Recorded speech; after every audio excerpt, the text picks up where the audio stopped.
تشيلسي تدمر، والدمار يحتاج إلى بناء، والبناء بده وقت.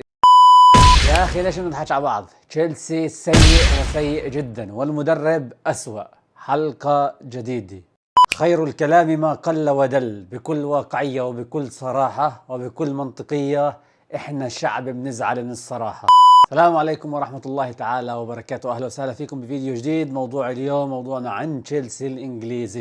كلنا عارفين داخليا، لو نحط حالنا بدل مشجعين تشيلسي، عارفين انه كثير من خراف ابو تريكة كان صادق ب 70-80% لما تكلم عن تشيلسي سيء، لكن دفاعنا عن تشيلسي خلينا نتخرف عن ابو تريكة. طيب بداية وبصورة سريعة حتى نتخرف شيء بشكل عام، الملاك الامريكيين لا يفقهون شيء في كرة القدم، حتى انه في كرة القدم الامريكية كرة القدم قد تسمى سوكر، مش فوتبول، مش كرة قدم عادية زي ما احنا فاهمينها. هاي بطبيعة الأحوال. وملاك الأمريكيين في الدوري الإنجليزي بشكل عام يهتمون في كرة القدم الأمريكيين، كان السوكر ولا البيسبول وهاي الأمور. تجيب واحد من رئيس لكرة قدم لنوع ثاني، تحطه في رئيس كرة قدم بنوع ثاني وفي بلد ثاني، راح يطبق نفس الشغلات اللي تعلمها في هذيك البلد. فما بالك انت، فرق شاسع ما بين كرة القدم السوكر هناك والفوتبول عندنا، وما بين البيسبول هناك والفوتبول عندنا. فتعالوا نتفق على شيء أنا بشوفه. بالرغم من الأموال، والله راح يظل يضخ أموال ويجيب نيمار ويجيب كريستيانو رونالدو من جديد، وتشيلسي بالنسبة لي مش حينجح. مش مشكلة مدرب قد ما هي مشكلة إدارة ومشكلة روح في النادي وضخ روح للاعبين وللنادي. إخوان، قد ما تجيب مدربين هسه، حتى أفضل المدربين في العالم على القليل يحتاجوا إلى وقت. طب ليش ما نطبق هذا الحكي على بوتشينتينيو؟ طبيعي، بس بوتشينتينيو مش هو المدرب اللي راح يزرع هاي الروح وراح يزرع هاي التقاليد المعينة للنادي. تشيلسي تدمر، والدمار يحتاج إلى بناء، والبناء بده وقت. أنت بتبنيش دار ب5 دقائق، وبتبنيش دار بشهرين وثلاث، تبني دار بسنة وفوق. فأنت تتخرف عن سنتين أقل شيء بناء. صحيح لا تطالبوا بالنتائج، لكن لما انت بتطلع الصفقات، لما الاغلب زعل من ابو تريكة، ابو تريكة قال صدق، كان انت بتخرف عن فرقه 100 مليار وابصر قديش فيش فيها نجوم حرفيا.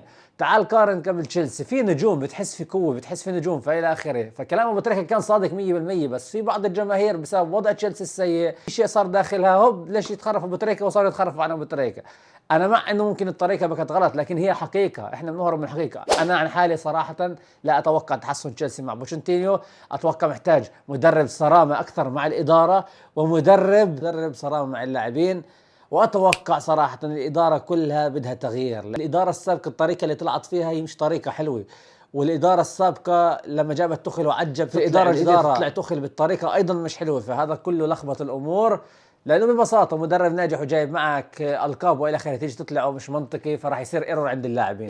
توقعاتي مع نهايه الموسم تشيلسي خارج الاربعه الاولانيه، مش راح ينافس على الدوري الانجليزي بطبيعه الاحوال، وهذا متاكد منه. ممكن جدا تتم اقاله بوتشينتينو، من الصعب هذا الموسم، لكن ممكن جدا تتم اقاله بوتشينتينو في حاله جاب مباراتين خساره مثلا، والثالثه كانت نتيجه 5 و6-0 لفريق تشيلسي. ممكن جدا وقت الاقاله، لكن انا توقعاتي الاقاله قريبه، مع اني داخليا صراحه عندي احساس انه لا، السنه هاي مستحيل. لكن في نتائج اللي بتشوفوا بوضع تشيلسي، يلعب ماتش مع سيتي في عزه، يونايتد في عزه، يلعب معه ماتش يخسر 4-0 لعبتين ورا بعض، اتوقع يقولوا على الدنيا السلام. والاخرى مره هون راح تفهموا اداريين تشيلسي انه المشكله مش مشكله مدرب قد ما هي مشكله اداره وحسن تصرف. يعني في المدرب السابق جابوا له صفقتين ثلاث، في المدرب الجديد سوى صفقتين ثلاث، حتى انه مثلا بوتشيتينيو بيقدرش يغير، خلص صار تحت امر الواقع. ولما جاب بوتشيتينيو صفقه او صفقتين بتحس انه اوكي منطقيات، لكن مش احسن شيء. قول ابو تريكة صادق، فيش نجوم بتشيلسي الى الان. نتمنى لهم كل الخير بصراحه، لانه تشيلسي بنحب ينافس ويبقى على الليغا شرس. اعطونا لايك وشير وسبسكرايب، ولا تنسوا الاشتراك بالقناه والصلاه على النبي. السلام عليكم.